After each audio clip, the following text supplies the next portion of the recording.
We are on the road to We Hope Pride with only 4 days now until the West Hollywood Pride Parade. And this morning we are spotlighting a local nonprofit that is dedicated to supporting, educating, and advocating for LGBTQ plus individuals and their families. And joining us here in the studio to tell us more about the PFLAG is the Vice President for the LA chapter, Dr. Steve Krantz. Thanks for joining us this morning. We're over here. Yes.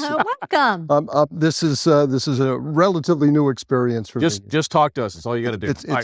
So tell us more about the PFLAG, how it was born and its mission. It's actually quite a while ago. Yes, it was founded in the early 70s. Two moms, one in New York, who's the most famous, Jean Manford. Right. She supported her son in the Pride Parade in New York and got a lot of visibility for that. And the gay community rallied around her. She then had the idea to form a chapter to help families, to help LGBT people. And she was joined by our founder, the founder of PFLAG Los Angeles, Adele Starr, sadly who's passed away 2 decades ago. And I was proud to have spoken at her funeral about how much courage it took back in the 70s to stand up for your children and say they're good people. They deserve our respect. They deserve our support. Certainly, we celebrate this now. We've got the We Hope Pride Parade coming up this weekend. Back then, it wasn't so common. In fact, it was very misunderstood.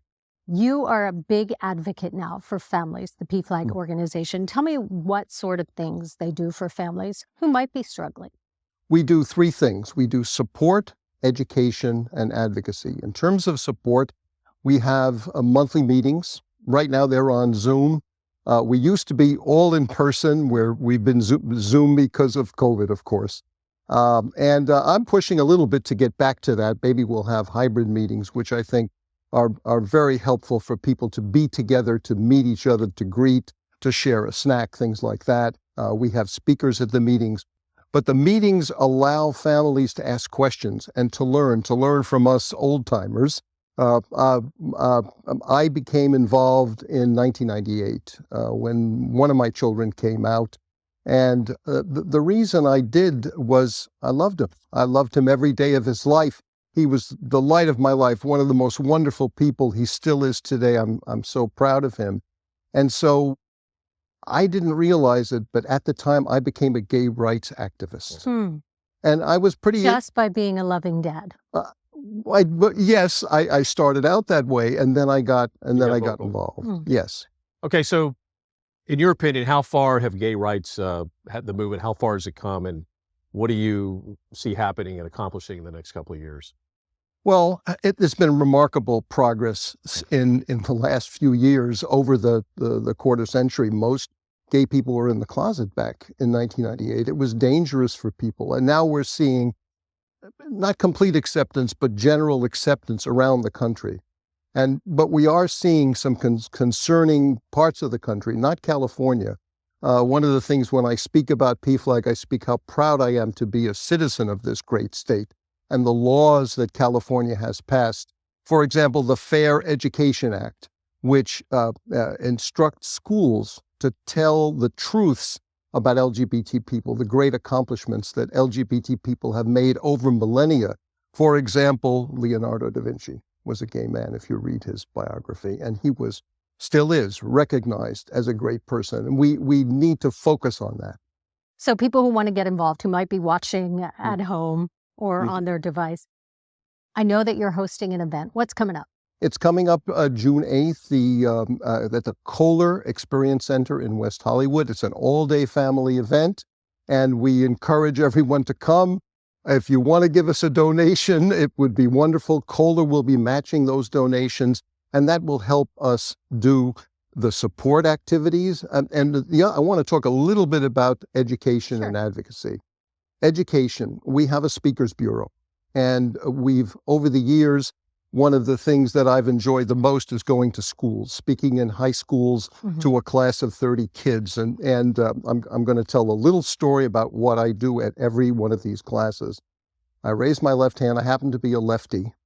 And I ask the kids in the class, which one of you are lefties? And almost universally, 3 out of 30 will raise their hands. We're a 10% minority. And I'll walk up to one kid and I'll look him straight in the eye and say, when did you decide to be a lefty? And the reaction is always, huh? I didn't decide to be a lefty. I am a lefty. And then I go, aha, that is the truth and the reality of being LGBTQ. It is what you are. You don't just suddenly decide, you are. So that's my experience with education. So we have a speakers bureau. We would love to go to businesses, and we bring a panel of various LGBT citizens to talk about their story. And the final thing we do is advocacy. And as I mentioned, the great state of California, we don't have to advocate quite as much within our state and locale because we've had that support over the decades.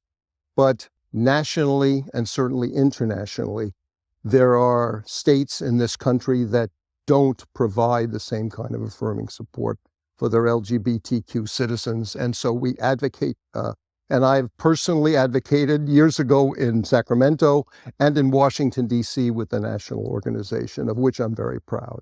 How far we've come. Steve, thanks for your time. Thanks for coming in. Thank you very Dr. much. Krantz. Pleasure to Thank be here. All right. Again, for more information on the PFLAG, visit pflagla.org. You can also follow them on social media. Dr. Steve Krantz, thank you. All right, be sure to catch the nonprofit this Sunday in West Hollywood. They'll be there at the Pride Parade. You can watch it live right here on KTLA 5. It starts at 1 o'clock.